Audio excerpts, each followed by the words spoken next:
no livro dos Atos, capítulo 2, versículos de 1 a 13. Atos dos Apóstolos, capítulo 2, versículos de 1 a 13.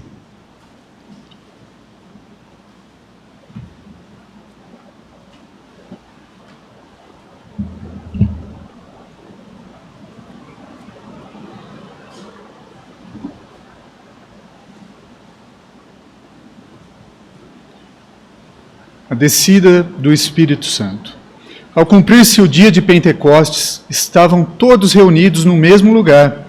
De repente, veio do céu um som, como de um vento impetuoso, e encheu toda a casa onde estavam assentados.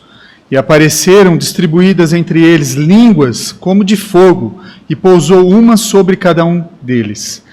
Todos ficaram cheios do Espírito Santo, e passaram a falar em outras línguas, segundo o Espírito lhes concedia que falassem.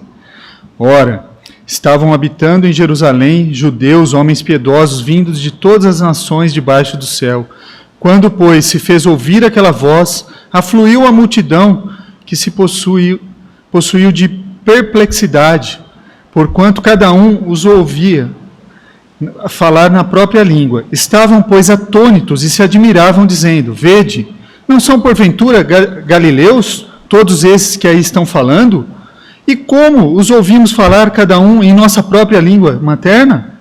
Somos partos, medos, elamitas e naturais da Mesopotâmia, Judéia, Capadócia, Ponto e Ásia, da Frígia, da Panfilha, do Egito e das regiões da Líbia, nas imediações de Cirene, e romanos que aqui residem, tanto judeus como prosélitos, cretenses e arábios.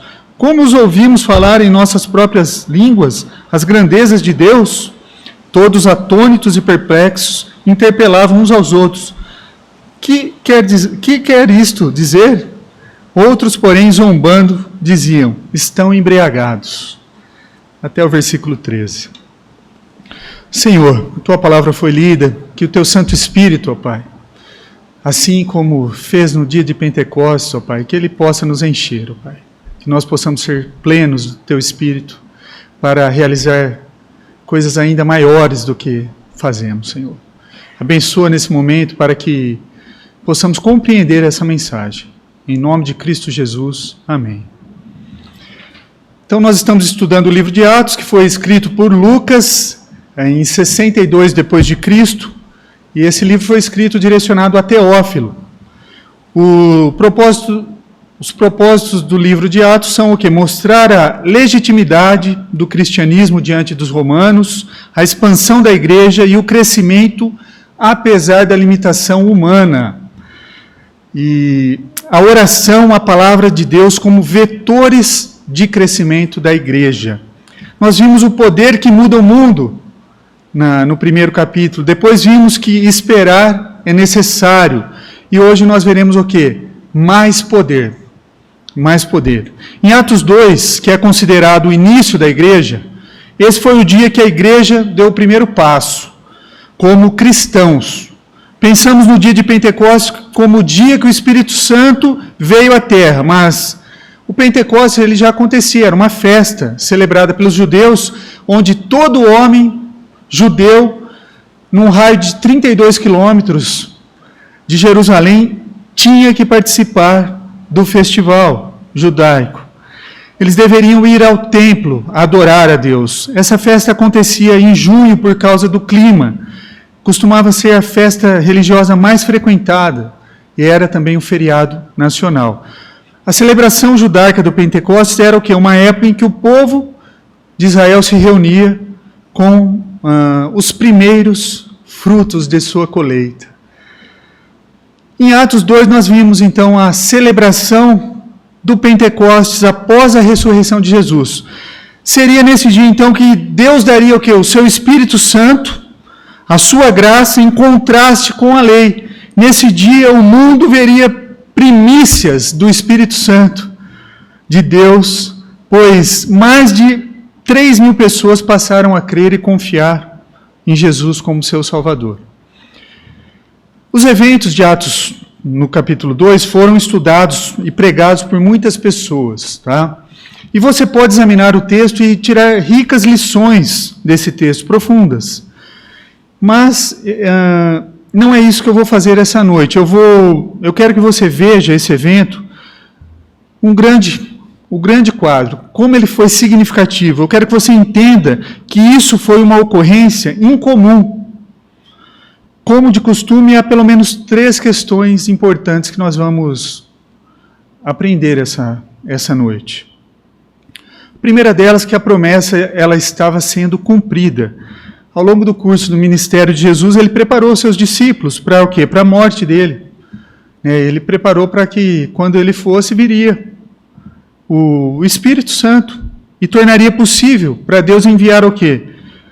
O seu Espírito para os nossos corações. No Evangelho de João ele deixou claro isso. Em João 16, de 7 a 15, ele diz assim: mas eu vos digo a verdade, convém que eu vá, porque se eu não for, o Consolador não virá para vós outros. Se porém eu for, eu vou-lo enviarei. Quando ele vier, convencerá o mundo do pecado, da justiça e do juízo. Do pecado, porque não creem em mim. Da justiça, porque eu vou para o Pai e não me vereis mais. Do juízo, porque o príncipe deste mundo já está julgado. Tenho ainda muito que vos dizer, mas vós não podeis suportar agora. Quando, porém, vier o Espírito da verdade, ele vos guiará a toda a verdade, porque não falará por si mesmo, mas dirá tudo o que tiver ouvido e vos anunciará as coisas que hão de vir. Ele me glorificará, porque há de receber do que é meu e vô-lo-á de anunciar. Tudo quanto o Pai tem é meu, por isso é que eu vos disse que há de receber do que é meu e vô-lo-á de anunciar. Então, nos capítulos finais do Evangelho de João, Jesus está preparando os discípulos e diz que enviaria. E ele cumpre a promessa. E quando o Espírito Santo chegasse, descesse ao povo, eles seriam capazes do quê? Testificar a Cristo, testificar, aos crentes para a verdade, ajudaria a compreender as verdades, daria poder para cumprir a comissão que ele confiou, que ele nos confiou, e também poder para nos consolar, para nos confortar nos momentos difíceis. O Espírito Santo é aquele que nos consola diante de momentos difíceis. Entenda, há um problema com essas grandes palavras. Por quê? Qualquer pessoa pode fazer promessas. Nós recebemos promessas de muitas pessoas. E, na verdade, se você mudar os canais da sua televisão, você vai perceber o quê? Alguns comerciais prometendo algo surreal. Um produto que vai resolver o problema que você está passando. Uma cápsula. Um eletrodoméstico. Promessas, uma vitamina que vai enriquecer a sua vida, que vai trazer saúde. Muitas promessas nós recebemos de homens, de pessoas, e essas promessas, outras religiões também prometem o quê? Que se você seguir os seus princípios, isso levará à felicidade plena e bem-aventuranças eternas. Mas como você pode provar essas coisas? Essa é a grande diferença, Então, o que ele quer que você faça? Que você adquira o produto que eles estão anunciando, que você vá lá, que você teste. A diferença das promessas de Jesus é que elas foram comprovadas, elas foram cumpridas. As promessas, elas são fáceis de fazer. A promessa de um Espírito viria dentro de nós, é uma promessa difícil. Parece ótimo, mas por que nós devemos acreditar nessa promessa? Por quê? Porque provas são apresentadas. O Pentecostes foi uma demonstração visual do Espírito entrando na vida das pessoas, no coração do seu povo. Houve 3 manifestações, nesse dia de Pentecostes. 3 manifestações principais do Espírito Santo no dia. Primeiro, há um som, um vento forte. Uma outra tradução diz, um vento violento. Não havia brisa, apenas o som. O som. Talvez as pessoas viessem o quê? Correndo, por quê? Pensaram que algo horrível teria acontecido. Então, o que aconteceu? Quando o Espírito Santo desceu e esse som forte naquele lugar que eles estavam reunidos, as pessoas de Jerusalém ouviram e correram para esse lugar. Elas correram. A imagem do vento é muito apropriada. Por quê? Porque trata-se do espírito. A palavra espírito é a mesma traduzida para respiração. Jesus falou sobre a respiração para Nicodemos. Era um símbolo muito apropriado para a descida do Espírito Santo. O segundo símbolo que aparece aqui são línguas de fogo sobre a cabeça de cada um. Todos os crentes, eu imagino isso como uma espécie de uma luz forte. E o fogo tem um símbolo poderoso, né? Ele ilumina, ele transmite a ideia de poder, pureza e muitas vezes juízo. O fogo era o símbolo frequentemente usado para retratar a presença de Deus. E nós vemos isso aonde? Na sarça ardente, no topo do Monte Sinai, na coluna de fogo que seguia no deserto. E se o Espírito de Deus, uma parte do próprio Deus, ela estava sendo dada a todas as pessoas, a todos os seguidores. Observe que as línguas de fogo repousaram sobre todos os crentes. Então, o que significa? As pessoas já eram crentes. O Espírito Santo já havia convertido o coração dessas pessoas. Elas já acreditavam. E o que aconteceu ali? Aconteceu a plenitude do Espírito Santo, onde todos se encheram do Espírito Santo. Ficaram plenos, cheios do Espírito. Isso é significativo porque alguns parecem ensinar que você não tem verdadeiramente o dom do Espírito Santo, a plenitude do Espírito Santo, a não ser o quê? Que você comece a falar em línguas ou algo extraordinário aconteça em você. Eu não acho que isso possa ser sustentado pela Bíblia de forma alguma. Aquilo foi um evento único. O dom de línguas ali, as pessoas que chegaram de toda aquela região que nós lemos aqui, de toda a Ásia, ouviram a glorificação de Deus no seu próprio idioma. Então todos falaram sim, num idioma onde todos aqueles que chegaram entenderam o que estava sendo glorificado. E há uma diferença de línguas para profecia. Essa língua aqui não é profecia, essa língua eles estavam o quê? Glorificando a Deus. Glorificando a Deus. No versículo 38 do capítulo 2, Pedro disse às pessoas que estavam ouvindo que elas crescem e também receberiam o Espírito. Nós somos informados o quê? Que 3.000 pessoas creram. 3.000 pessoas passaram a fazer parte da igreja de Cristo. Mas não nos é dito sobre falar em línguas ou outra coisa. Quando nós estudamos a carta aos Coríntios, lá nós vemos os dons de línguas. Diz onde 1, 2, no máximo 3 pessoas se manifestem. E mesmo assim, uma em seguida da outra, não juntas, e que haja intérprete. São coisas diferentes. Que haja interpretação. Que haja interpretação. Mas nesse momento foi necessário isso para mostrar a grandeza do poder do Espírito Santo.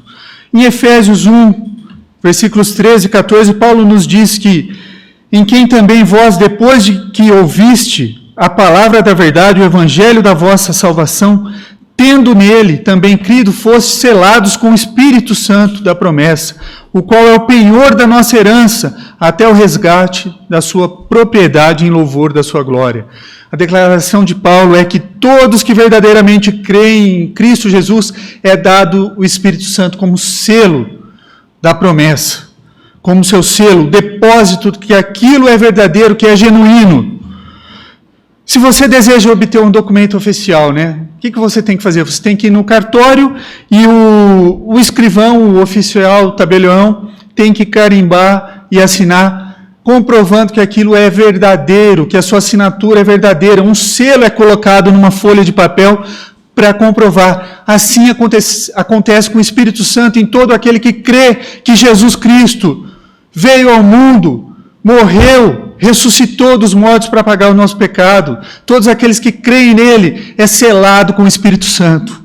Todos.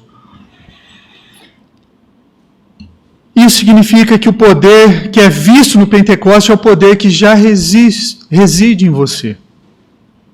A terceira evidência do poder do Espírito Santo foi um milagre, né, que aparece aqui. Que todas as 120 pessoas que provavelmente estavam no cenáculo ou numa sala, no mesmo lugar ele fala, né, que eles estavam esperando a promessa de Jesus. começam a falar nessas línguas. O versículo 4 diz que eles começaram a falar em outras línguas conforme os Espíritos capacitavam. E eles louvaram a Deus. E o objetivo dessas 3 manifestações foi o quê? Da vinda do Espírito Santo era que as pessoas vissem com os seus sentidos que o Espírito Santo realmente tinha vindo, conforme Deus havia prometido. Conforme Deus no capítulo 1, versículo 4 diz: aguardem em Jerusalém, até que venha o Espírito. Não vão embora, aguardem lá. E aqui, ele cumpre a promessa. Ele cumpre a promessa. Nós vemos também nos versículos 7, nos versículos 12 e 13, que as pessoas foram preconceituosas, céticas e zombaram. Né? Eles falaram, essas pessoas estão embriagadas. Não são esses os galileus? Como é que eles estão falando na nossa língua? Não é diferente hoje, meus irmãos. Se nós falarmos de Jesus para as pessoas, eles vão zombar, vão ser céticos. Não é diferente. Mas o poder estava sendo o quê? Importado, ele estava sendo dado a nós. O propósito do Pentecoste não era produzir um show paralelo, um show de línguas, não. Mas era o quê? O foco do dia do Pentecoste era mostrar o poder que foi dado para anunciar as boas novas da salvação. O poder que capacitaria a igreja a pregar o evangelho a qualquer pessoa. Isso é exatamente o que Jesus disse no versículo 8. O Espírito viria sobre eles e vocês seriam minhas testemunhas até os confins da terra, no capítulo 1, versículo 8. Quando o Espírito de Deus opera por meio de uma pessoa, as coisas acontecem. As pessoas podem mover uma multidão com discursos persuasivos, e nós temos visto isso com coaches. Os coaches são pessoas que têm uma oratória muito boa, são persuasivos, levantam sua autoestima, eles te levam para cima, eles manipulam através da oralidade. E motivam sim as pessoas a mudarem de vida, despertam algumas coisas que estão o quê? Paralisadas nelas. Isso é verdade, acontece. Mas somente o Espírito de Deus pode mudar o coração de uma pessoa, mudar uma vida de uma pessoa. Ao confiarmos no poder do Espírito e não no nosso, nós vemos o quê? Nós vemos Deus operar de maneira o quê? Poderosa, de uma maneira única, ímpar.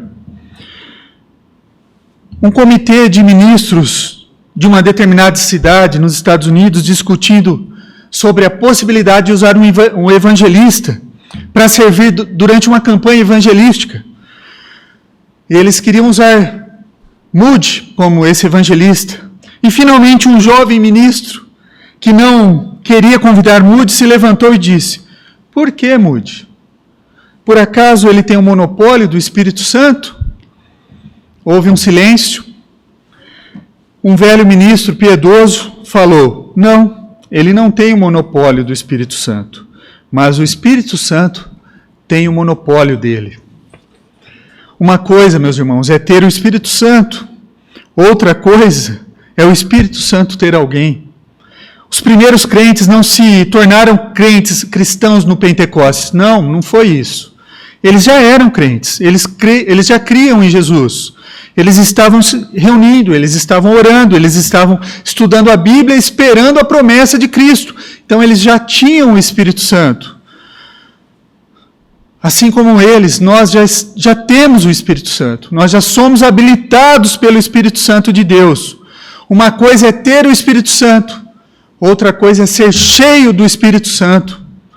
Sermos cheios do Espírito Santo. E é por isso que devemos o quê? Orar uns pelos outros, devemos orar por nossa igreja, devemos pedir o poder de Deus seja liberado através do seu Espírito no nosso meio. Nós devemos orar pedindo estudo, eloquência, ideias, trabalho duro, essas coisas. Mas isso não pode mudar alguém. Só Deus pode fazer isso. Ore para que o Espírito Santo tenha monopólio sobre você, sobre nós. Ore para que sejamos cheios do Espírito Santo de Deus. Deus não nos deu o seu Espírito apenas para o quê? Para conforto, para o nosso desfrute, deleite, Ele nos deu o seu Espírito para o quê? Proclamar fielmente as boas novas de Jesus Cristo. Deus pode pegar seus talentos, seus dons e usá-lo de maneira que você nunca imaginou na sua vida. Mas como? Isso só vai ser possível se você confiar nele. Uma pergunta que eu faço para vocês aqui, para você que está nos acompanhando na internet. Você que tem o Espírito, você está cheio dele? Você está cheio do Espírito de Deus? Queridos, o dia de Pentecostes foi um dia significativo. Por quê? Porque foi o dia que marcou um novo começo. Foi a época que Deus capacitou o seu povo com a plenitude do Espírito. Agora, em vez deles estarem com Jesus, Jesus estava com eles aonde quer que eles fossem. Eis que estarei convosco todos os dias até a consumação do século. Jesus estava com eles, seu poder estava dentro deles, sua sabedoria estava à disposição deles. O que Deus fez? Deus capacitou a cada um. Deus pode capacitar a cada um de nós também. Existem várias conclusões que nós podemos tirar desse texto. Primeiro, somos lembrados que o Senhor não nos deixa lutar sozinhos nesse mundo com as nossas próprias forças. Se você ler em 2 Coríntios, no capítulo 10, versículos 3 e 4, nós vamos ver que nós lutamos com o poder de Deus para destruir fortalezas. Não são com as nossas próprias forças, mas com o poder do próprio Deus. Se você tem dificuldade, entenda que você não luta sozinho. Sua batalha pode ser o quê? Contra um vício. Sua batalha pode ser contra um vício, que faz você se sentir impotente. Contra um ambiente hostil, que pode acontecer dentro de um trabalho, dentro de uma família, na escola, na faculdade. Você pode estar lutando contra pessoas poderosas. Você deve se lembrar que você não luta sozinho. Deus o equipou com o seu poder. Segundo lugar, devo lembrá-lo que o Espírito de Deus não é dado a todos. Não, ele é dado para aqueles que acreditam. Falaremos muito mais disso ao longo do livro dos Atos. Mas um verdadeiro crente é aquele que não apenas afirma os fatos sobre Jesus, que ele era Deus, viveu em carne, viveu uma vida sem pecado, morreu por nossos pecados, ressuscitou literalmente dos mortos, mas são pessoas que também se sustentam, se comprometem, se baseiam nesses fatos. O verdadeiro crente é aquele que sabe que é pecador, sabe que sem Jesus não tem esperança nenhuma. Eles correm para a sua misericórdia e para a sua graça.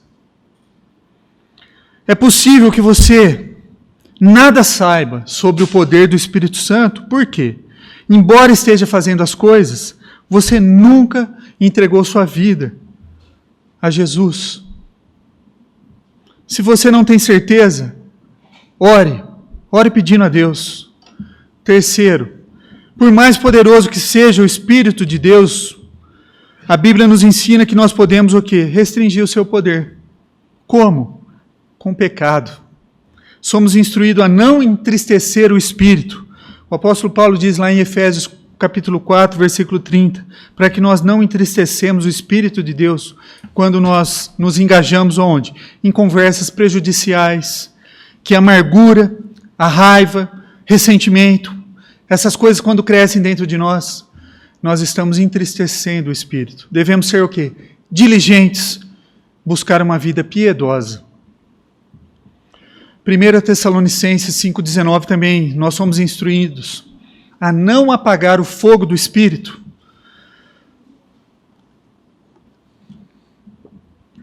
Sabe quando nós fazemos isso? Quando nós pecamos. Quando nós pecamos, nós criamos uma barreira. O poder está dentro de nós, mas cada vez que nós nos afastamos do Senhor, criamos um obstáculo, colocamos um obstáculo no caminho do Espírito de Deus.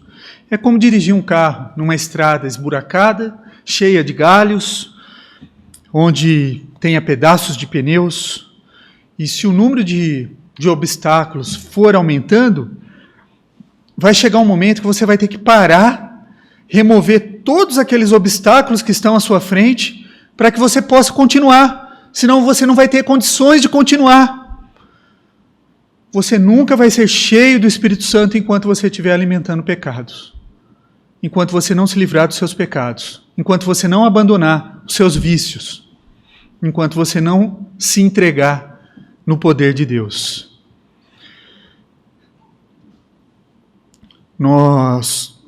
Eu não posso deixar de perguntar, né? O que Deus poderia fazer em você, em mim, em nossa igreja, e por meio da nossa igreja, se fôssemos melhores em usar o poder de Deus para testemunhar a graça de Deus, as boas novas de Deus. Eu não sei, talvez testemunharíamos muito mais milagres do que nós já temos visto. Acho que veríamos as pessoas transformadas pela graça de Deus, talvez. Acho que ficaríamos chocados, talvez, com o número de conversões de pessoas. Nós teríamos, talvez, um impacto na sociedade, na nossa vizinhança, no nosso bairro, no nosso condomínio. As pessoas nos ouviriam. Então, o que nós devemos fazer? Certamente é isso que nós queremos.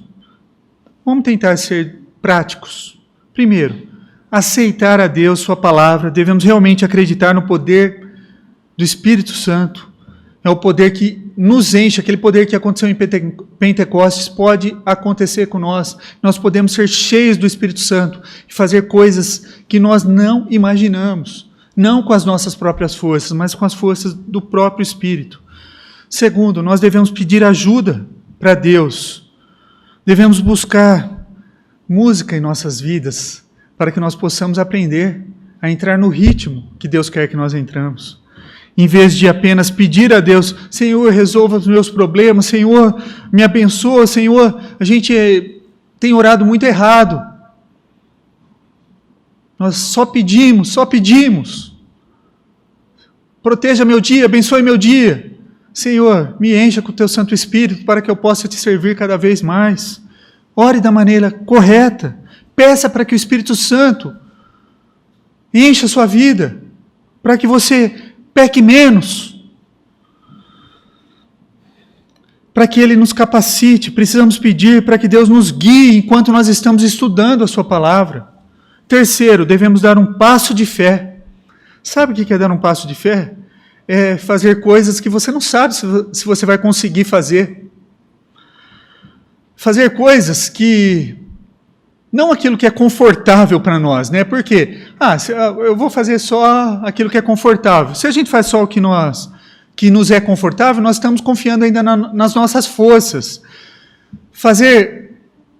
Dar um passo de fé é fazer algo que vai além das nossas expectativas, confiando que Deus vai nos abençoar, que vai cumprir aquilo que nós projetamos e planejamos.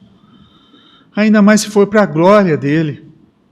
Se quisermos conhecer o Espírito de Deus em nossas vidas, nós devemos o quê? Estar dispostos, viver com ousadia para o Senhor. Ouse então, trazer à tona o assunto da fé de Cristo na sua conversa comum a um descrente. Conte como Deus mudou a sua vida. Conte como Deus pode mudar a vida dele. Pode transformar a família sua, seus irmãos, irmãs, parentes. Ouse falar para os seus amigos. Atreva-se para ir no portão de alguém que está sofrendo e orar com ela. Principalmente no momento de pandemia, nós não temos que entrar mesmo na casa de ninguém. Mas nós podemos ir ao portão das pessoas. Nós podemos orar com elas. Dos portões. Ofereça-se para orar. Ofereça-se como voluntário. Ore com uma pessoa num lugar público, não tenha vergonha. Eu vejo crentes com vergonha, vamos aqui para um cantinho aqui para orar com você. Não. Ora, gente, nós não temos que ter vergonha do nosso Deus. Nós temos que testemunhar que nós somos diferentes. Não temos que ter vergonha. Seja voluntário para algo que você gostaria de fazer, mas não sabe se vai dar conta de fazer, se ofereça. Se ofereça para fazer. Olha, eu gostaria de fazer isso, mas eu não sei como fazer. Se ofereça. Peça para que Deus te capacite. Precisamos aprender a dizer sim, ao invés de dar desculpas, meus irmãos.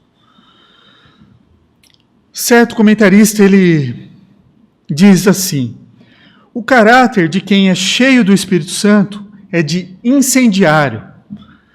É aquele que incendeia outras pessoas. O fogo é tão intenso que não consegue guardar a mensagem para si. Então eles falam de Jesus para todas as pessoas e, como resultados, pequenos incêndios brotam.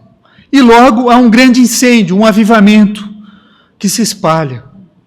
Eu não creio que nós temos um grande incêndio aqui na nossa cidade, no nosso bairro. No nosso tempo, talvez posso dizer assim. Mas há um incêndio. Há um incêndio. O Espírito Santo está trabalhando. Nós precisamos o quê? Fazer parte desse trabalho e ver o quê? As chamas se espalharem. Nós precisamos pedir. Nós precisamos ser essas pessoas que incendeiem os outros com as boas novas de Jesus. Que Deus nos abençoe, meus irmãos. E a glória seja dada somente a Ele.